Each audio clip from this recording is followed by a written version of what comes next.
Welcome to the Soulful Insights podcast, where we explore the depths of healing, spirituality, and personal transformation. I'm your host, Tandi, and today's episode is one that touches the very core of our human experience.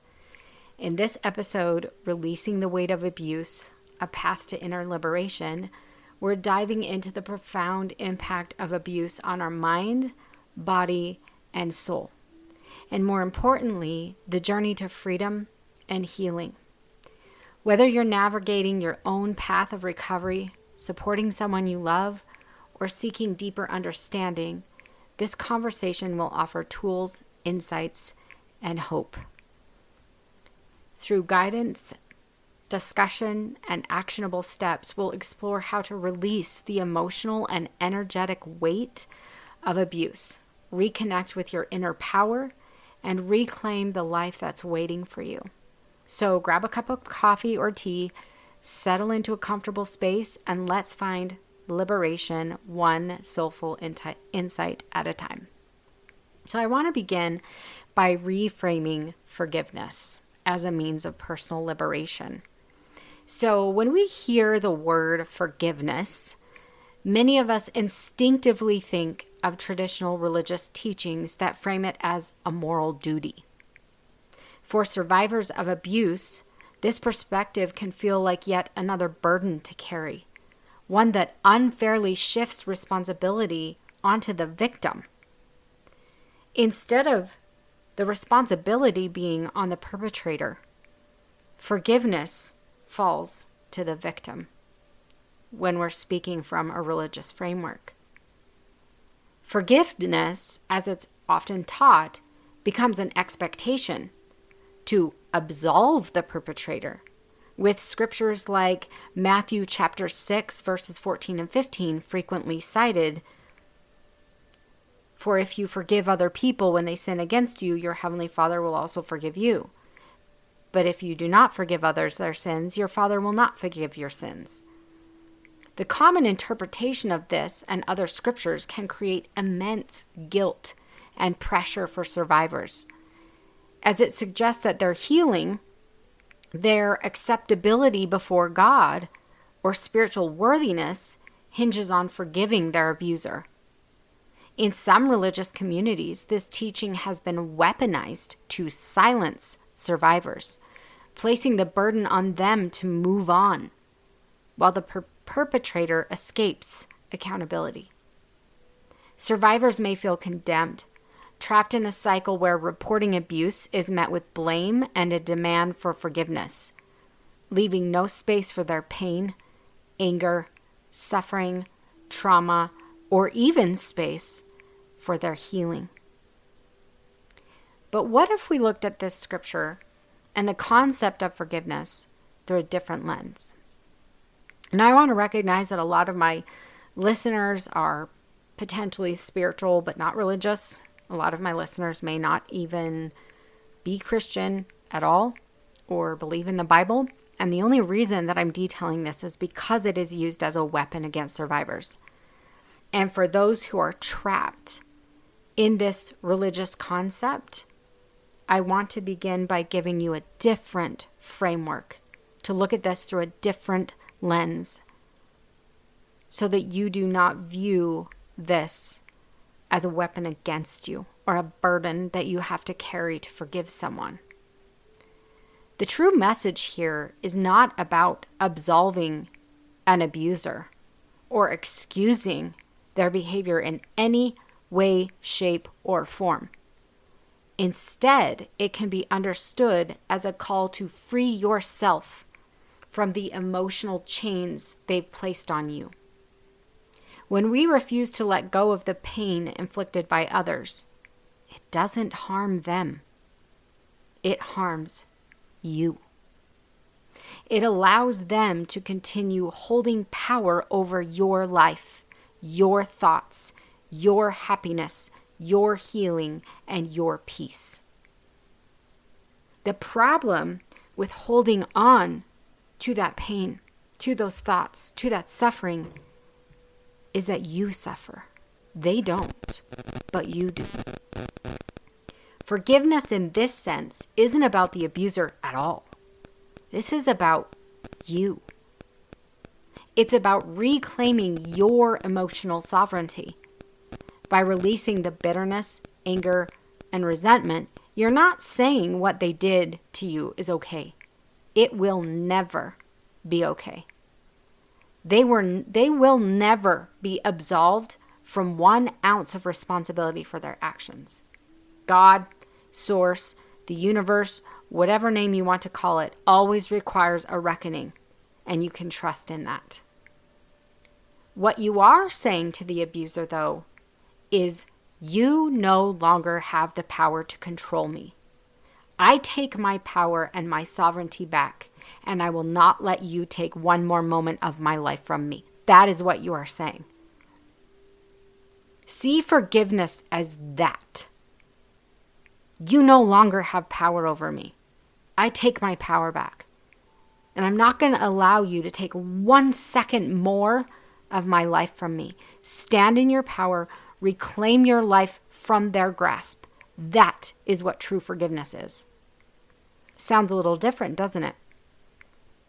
Unfortunately, many survivors are conditioned to feel that forgiveness is synonymous with reconciliation, or minimizing the abuse, or saying it was okay.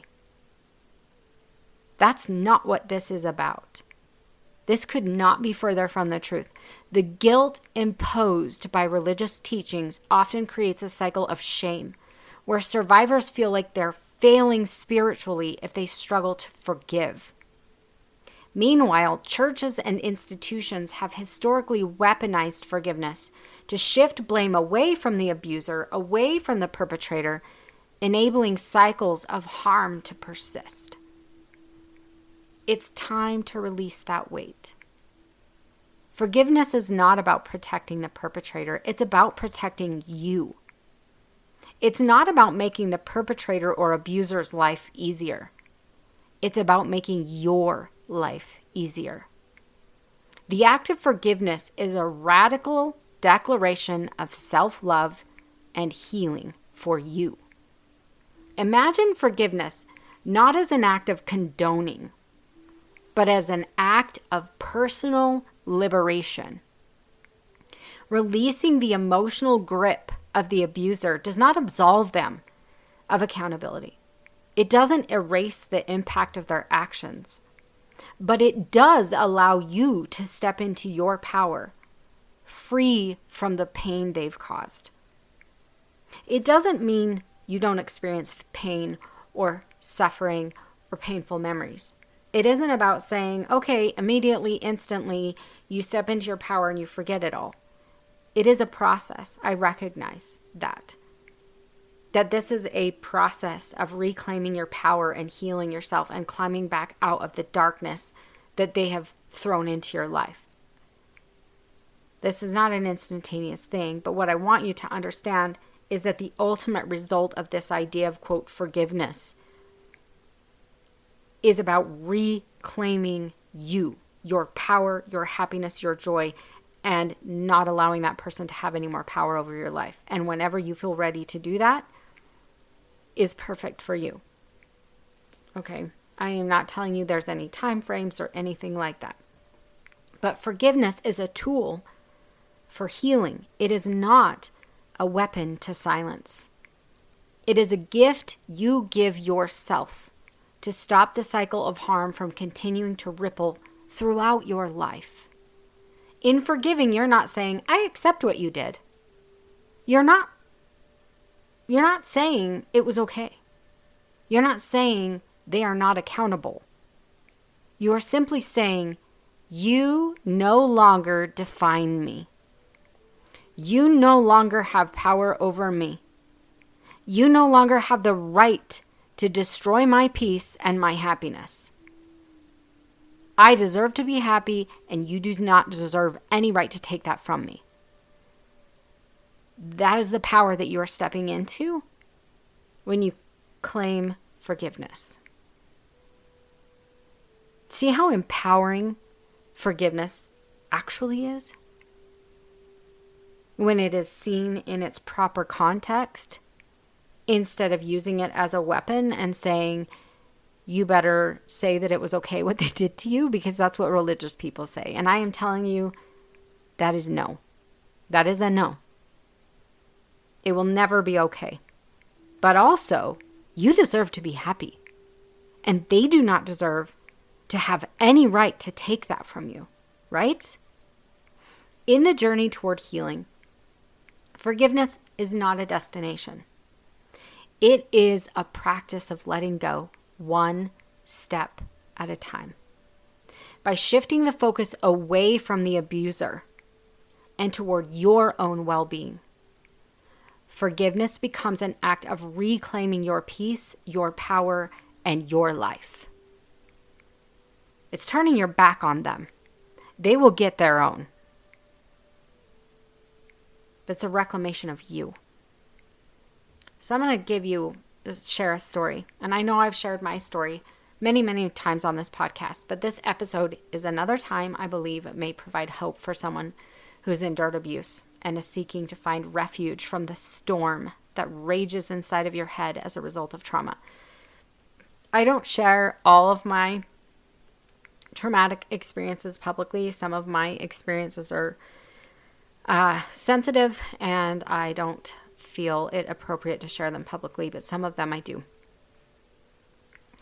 And I think that this can help some of you who are moving through really, really dark times from difficult circumstances. I did endure sexual abuse that involved sexual humiliation when I was 5 years old. And this was something that I had to work through on my own. I didn't ever talk about it with anyone. I lived through physical and emotional abuse throughout my childhood. My father believed that if you ever complimented someone, they would stop trying to be better. And so you should constantly criticize them, and then that would encourage them to try to better themselves. So I lived with constant criticism. Constant. For example, I was called back to clean the bathroom 6 times when I was only 8 years old because it was just never good enough. So I had to keep coming back over and over and over again. My grades in 5th grade were all A's and 1 B+, and the response was completely focused on the B+, and how I had failed to do what needed to be done to get an A in that class as well. I was also told that the grades didn't count. My A's didn't count because the teacher was easy. Perfection was demanded, but never recognized. And it wasn't just the emotional abuse. I was whipped with belts because my dad thought I woke my twin brothers up, when in reality I just went in their room to see why they were crying. Completely innocent. But I got whipped with a belt because of what my dad thought I did. I was hit with metal rods, locked in my room for hours on end. And just to give a couple of examples. My grandmother was also extremely negative and critical. She would call me a poor sport, a crybaby, ask me why I couldn't be more like my cousin. All of my siblings were criticized in that way. My grandmother favored the cousins in that family over the rest of us, and we were constantly compared to them. After all of this, in adulthood, my greatest bully then was my own mind.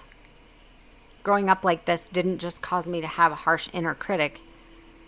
It actually caused full-blown self-hatred.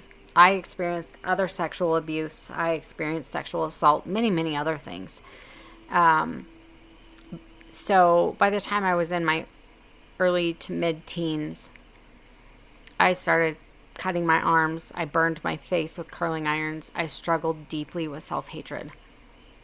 I lived with this devastating self-hatred, always lingering below the surface of the smile on my face and the facade of happiness that I put on every day to face the world. I was riddled with fear, shame, self-loathing, self-hatred, and crippling anxiety. It wasn't until I reached my late 30s that I began to take my power back. Slowly, I started to gain the courage to reach for my dreams. I became a Pilates instructor. That was kind of the first real job I ever had as an adult was in my late 30s. I had to teach a class while being critiqued by a master trainer. Something I would never have been able to do before because I wouldn't have believed in myself. But I passed with flying colors, and I began teaching, and it was something that I loved. When I taught my first real classes, no one could hear me. My voice was so small. I was so afraid of being judged, yelled at, or criticized. But I kept pushing through the fear until I became loud and proud, and I became one of the favorite instructors at the studio. I laughed and joked with the women in my classes. I was actually considered one of the hardest instructors at one point. And how did this all happen? How did I find it within myself to find the courage to stand in front of a master trainer and teach a class and have to be critiqued? To stand in front of groups of women teaching Pilates classes instead of being riddled with self-loathing and fear and shame. It's because there came a day where I embraced this statement. I will no longer allow you to have any power over me. I will no longer allow you to take one more second of my life away from me. To all the people in my life who ridiculed and belittled me, to those who sexually assaulted me or sexually abused me as a child, to everyone who had taken a piece of my dignity, my belief in myself, and left me riddled with self-hatred and loathing, to all of them I say, I no longer give you the right to take my peace away from me. It wasn't just a statement. It was a revolution. It was me reclaiming my voice, my peace, and my life. That declaration wasn't about denying what had happened to me. It wasn't about pretending it didn't hurt, pretending it didn't have an effect on me. It was about releasing the grip of that pain, no longer letting it define who I was or what I could become. Declaring sovereignty over your life isn't easy. It requires courage to stand in the face of all the lies that you've been told and all the pain that has been heaped upon you, and to choose to believe in something greater, your own worth. It's a process of dismantling that inner bully, layer by layer, and stepping into radical self-love and your own power. To anyone who has ever felt trapped by the echoes of their past, know this: you have the power to reclaim your life. The abuse, the criticism, the shame, they don't get to dictate your future. Your story, your healing, your liberation, these are yours to claim. It begins the moment you declare no more. That moment is the start of a freedom that no one can ever take from you.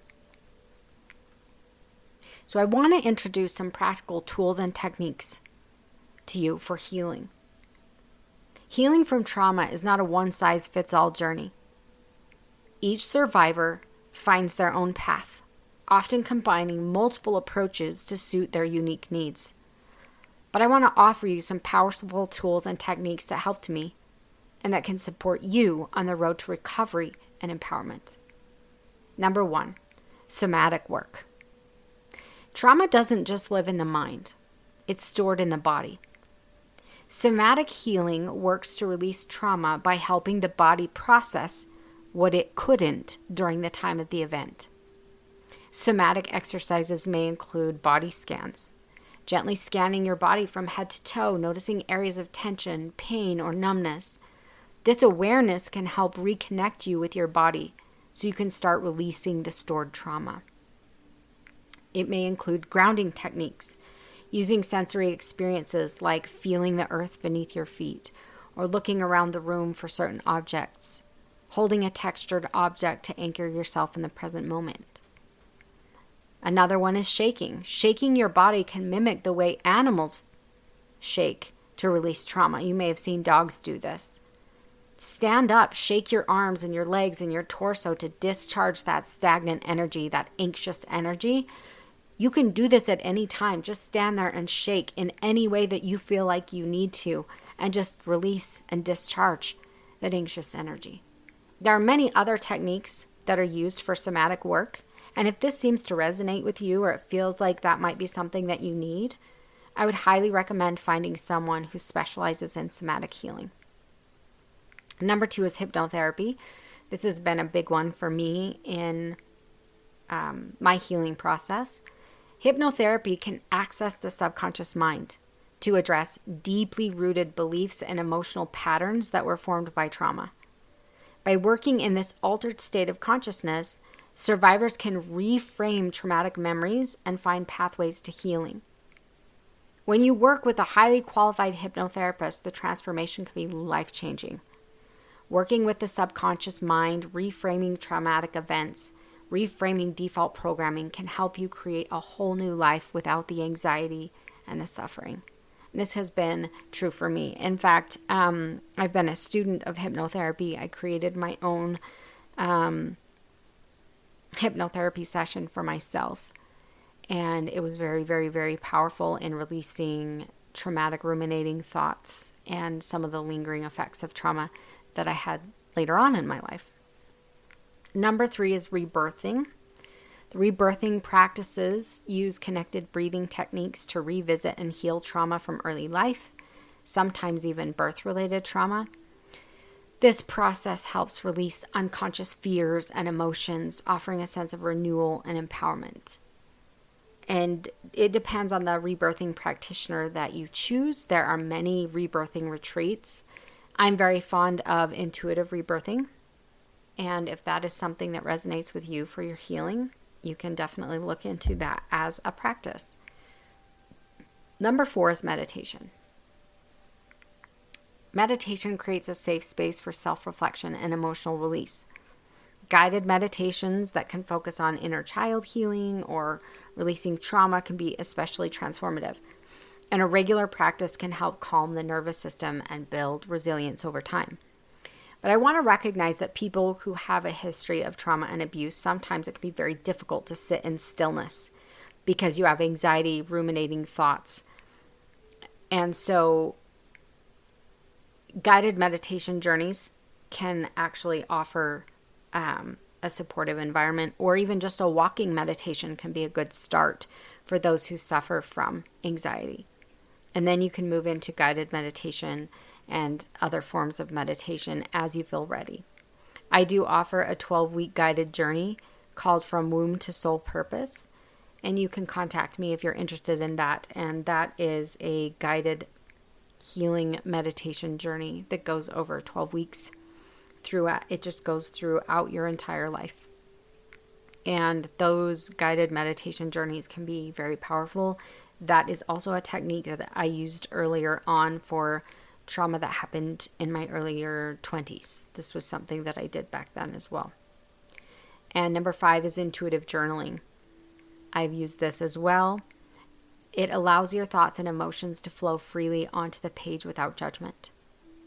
This practice can help you uncover buried feelings. It helps you gain clarity, develop self-compassion. A lot of times when you get into, do a little grounding, connecting, and protecting meditation quickly, and so you can drop in, connect with your higher self, and then allow everything to come out on the page. You'll be really surprised about maybe anger that comes out. I highly recommend that you do not censor this at all. If you need to swear like a sailor, do it. If you need to yell, if you need to spew hate, whatever it is that you need to do on this page, do it. No judgment, no censoring.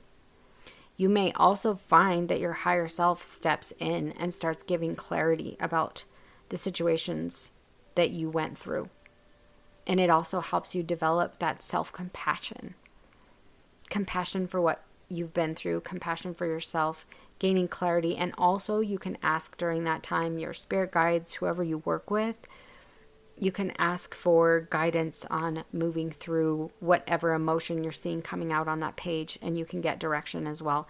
I use intuitive journaling a lot. It has been really powerful for me as well. Number 6 is legal psychedelic journeying. And I have used this as well. I started with ketamine, and I use Kana on a daily basis, which Kana is not a psychedelic. It's psychoactive. It's very heart opening. It's very calming. It's very relaxing, but it does not produce any psychedelic activity at all.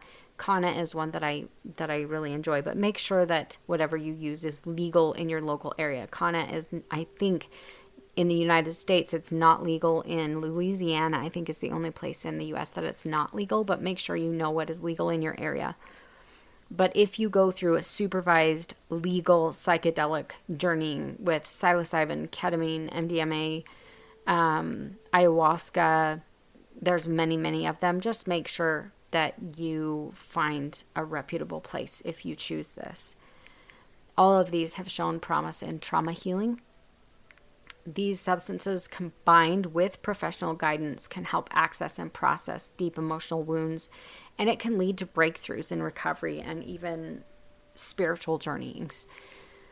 The only, I would put a warning on these, though, that it is definitely critically important that you know where you're going, the reputation of where you're going, and that you are in a very safe place with people who know what they're doing. So this is definitely not for everyone. And number 7, trauma-focused breath work. This is another one that I've used. I've used a lot of things over the years because obviously I've had a lot of trauma throughout my life. But breath work is a powerful tool for releasing stored trauma.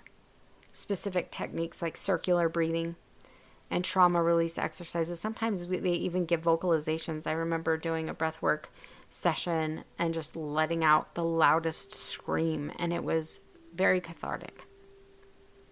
All of these techniques that can be used in different breathwork practices can help survivors connect with their emotions and discharge unresolved energy, also giving voice to those emotions. You may moan, you may scream, you may make a lot of noise, and those emotions need movement. Emotion is energy in motion. It needs to move. And a lot of times we were unable to give a voice to our trauma. You know, as a 5-year-old child, victim of sexual abuse that involved humiliation, I didn't have the ability to give a voice to what I had experienced. And in a lot of different healing ceremonies, in various times, breathwork as well, you will notice vocalizations coming out. And it's very important to allow that because you're giving voice to that trauma. Breathwork also activates the parasympathetic nervous system, promoting relaxation and healing. Number 8, Kundalini yoga meditation. Kundalini yoga offers meditative practices tailored to those with deep trauma. And what I used, again, I used this earlier in my 20s. It was probably 20 years ago that I used some of these. But I used the book Kundalini Yoga Meditation for Complex Psychiatric Disorders by David Shanahoff Khalsa, I think is how you pronounce it. You can buy that off of Amazon, and he outlines methods designed to address trauma and mental health challenges. These meditations incorporate breath, movement, and chanting to foster emotional stability and release, and they're very effective. I used those earlier on as well. And then number 9, therapeutic approaches. Trauma-focused therapy like EMDR, eye movement desensitization and reprocessing helps reprocess traumatic memories to reduce their emotional charge. Internal family systems therapy, exploring and integrating fragmented parts of the self that may have formed as a protective response to trauma. There's a lot of different therapies that you can engage with. It really just depends on what resonates with you. Somatic experiencing, also focusing on releasing trauma stored in the body. We talked about somatic work a little bit earlier, but this guides survivors to process in a safe and supportive way. Each of these approaches works to empower you to reclaim your body, mind, and spirit. Healing from trauma takes time, and these tools are stepping stones on the path to liberation. Experiment with what resonates most for you, and know that healing is not only possible, but also a profound act of reclaiming your life. Healing from trauma is a journey, and every step forward, no matter how small, deserves to be celebrated. Maybe you found the strength to feel an emotion you once suppressed. Perhaps you tried a new healing practice. These small wins are milestones of progress. And remember, healing is not linear. There will be days of clarity and peace, and others that feel like a setback. Each moment of effort, every act of self-care, and each breath you take toward healing matters. Honor yourself for showing up.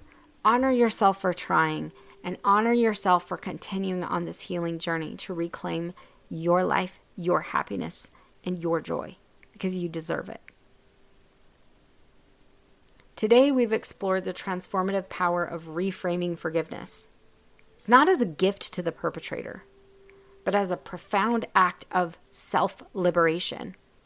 We discussed tools and techniques to support your healing, from somatic work and hypnotherapy to breathwork and meditation. We highlighted the importance of reclaiming your power and connecting to your inner divinity. As we close, I invite you to repeat this affirmation with me. I release the weight of abuse. I reclaim my freedom, my power, and my life. I want to say that again. Repeat this affirmation with me. I release the weight of abuse. I reclaim my freedom, my power, and my life. One more time. I release the weight of abuse. I reclaim my freedom, my power, and my life. If you need professional support and therapy, please know that reaching out is a sign of strength, not weakness, and you are not alone. Every act of reaching out for support, for help, for the things that you need to heal is courageous. It is an act of reclaiming you and your power. If today's episode resonated with you, I would love to hear your thoughts or personal stories. If you feel comfortable, share them with me through email or social media. For those ready to dive deeper into their healing journey, explore the resources I offer: coaching programs, guided meditations, breathwork sessions designed to help you reclaim your power and find your peace. And lastly, don't miss our next episode. We are going to explore the art of saying no, setting boundaries as an act of self-love. It's a powerful topic, and I can't wait to share it with you. And I want to leave you with this thought. Healing is your birthright. The pain of your past does not define you. It refines you, shaping the strength and resilience that will carry you forward. You are not broken. You are becoming whole. As you release the weight of abuse and reclaim your power, you step into the divine truth of who you are: worthy, radiant, and free. The journey may not always be easy, but you are not alone. Keep going. You are creating a life that honors your soul and your individual sovereignty. Thank you for joining me today in the Soulful Insights podcast. Remember, you are worthy of love, healing, and freedom. Until next time, remember, you are worthy of all the happiness and joy this world has to offer.